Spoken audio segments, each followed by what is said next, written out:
नमस्कार दोस्तों, मैं डॉक्टर पंकज बिनोरिया हूँ और मैं लगभग 15 साल से हार्ट के मरीज अपने खुद के अस्पताल मनोरिया हार्ट हॉस्पिटल में देख रहा हूँ। तो शॉर्ट में अब देखें तो प्रमुख कारण सूजन आ रही है पैरों में क्या हो सकता है? या तो कोई दवाई चल रही है आपकी, या तो कुछ हार्ट की पंपिंग कमज़ोर है, या किडनी में प्रॉब्लम है, एनीमिया वगैरह हो गया है, प्रोटीन्स की कमी है, या कुछ थोड़ी लिवर की प्रॉब्लम है, या फिर थायराइड की प्रॉब्लम है। तो ये प्रमुख कारण मैंने बताया, फिर डीवीटी है।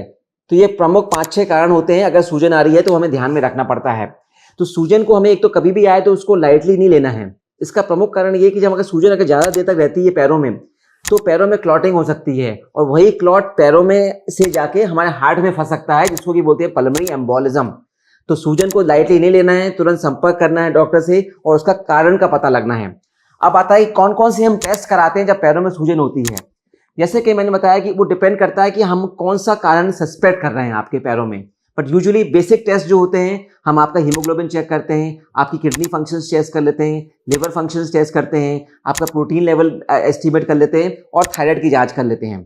और या तो फिर हमें लग रहा है कुछ हार्ट की प्रॉब्लम है तो फिर आपका कार्डियक डॉपलर, कलर डॉपलर या इकोकार्डियोग्राफी भी करते हैं। तो बेसिक सिंपल टेस्ट होते हैं, उससे हमें एक बेसिक आइडिया लग जाता है कि पैरों में सूजन क्यों हो रही है, उसके हिसाब से हम टेस्ट कर लेते हैं। अब आई बात ट्रीटमेंट की। ट्रीटमेंट में दो तरीके से ट्रीटमेंट होता है। एक ट्रीटमेंट होता है कि नॉन स्पेसिफिक, मतलब सिंपल हमें सूजन को कम करना है विदाउट कारण जानने की। उसमें कि हम फिर दवाइयां देते हैं जिसमें कि पेशाब के माध्यम से सूजन बॉडी से निकल जाती है। उस दवाई को हम बोलते हैं डाययूरेटिक्स या लैसिक्स की टैबलेट। वो जब टैबलेट खाते हैं तो यूरिन का ज़्यादा बनती है यूरिन, और यूरिन के माध्यम से जो एडिमा और सॉल्ट होता है वो पूरा निकल जाता है, इससे सूजन कम हो जाती है। या फिर हम आपको ब्लड थिनर्स देते हैं, ब्लड क्लॉट कम कर, ब्लड को पतला करने की दवाई देते हैं। जब ब्लड पतला होता है तो जो खून गाढ़ा हो जाता है पैरों में, वो पतला हो जाता है तो सर्कुलेशन वापस नॉर्मल हो जाता है और सूजन कम हो जाती है। ये तो दो नॉन स्पेसिफिक ट्रीटमेंट हुए। इसके बाद फिर ट्रीटमेंट डिपेंड करता है कि आपको कॉज क्या है। अगर आपको हार्ट की प्रॉब्लम है तो हार्ट की पंपिंग की इंप्रूव करने की दवाई देते हैं। किडनी की प्रॉब्लम है तो किडनी ठीक करने की दवाई दी जाती है। एनीमिया है तो खून की बॉटल चढ़ाते हैं। प्रोटीन कम है तो प्रोटीन ज़्यादा देते हैं। लिवर की प्रॉब्लम है तो लिवर के हिसाब से दवाई देते हैं। तो बाकी क्या कारण है उसके हिसाब से स्पेसिफिक ट्रीटमेंट होता है। और नॉन स्पेसिफिक मतलब सिम्प्टोमेटिक ट्रीटमेंट का मतलब लैसिस की टैबलेट देना, बाकी देना। और साथ में हम पेशेंट्स को बोलते हैं जिनको सूजन आती है उनको कुछ प्रिकॉशंस रखना पड़ते हैं। मतलब आपको ज़्यादा देर पैर लटका के नहीं बैठना है।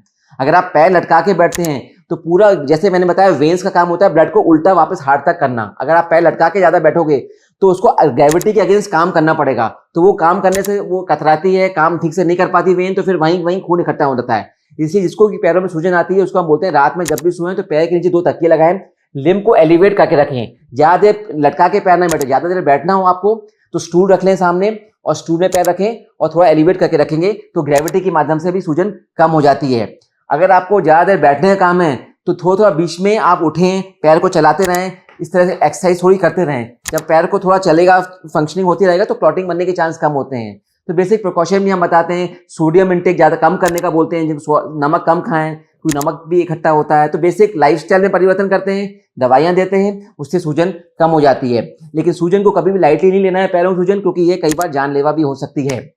तो आज अपन ने बहुत कॉमन बीमारी के बारे में डिस्कस किया, पैरों की सूजन के बारे में। आपको क्यूरी हो तो मुझे लिखें कमेंट बॉक्स में, मैं इसका जवाब दूंगा। इसको सबसे शेयर करें क्योंकि कॉमन बीमारी है और सबके लिए लाभदायक हो सकती है। धन्यवाद।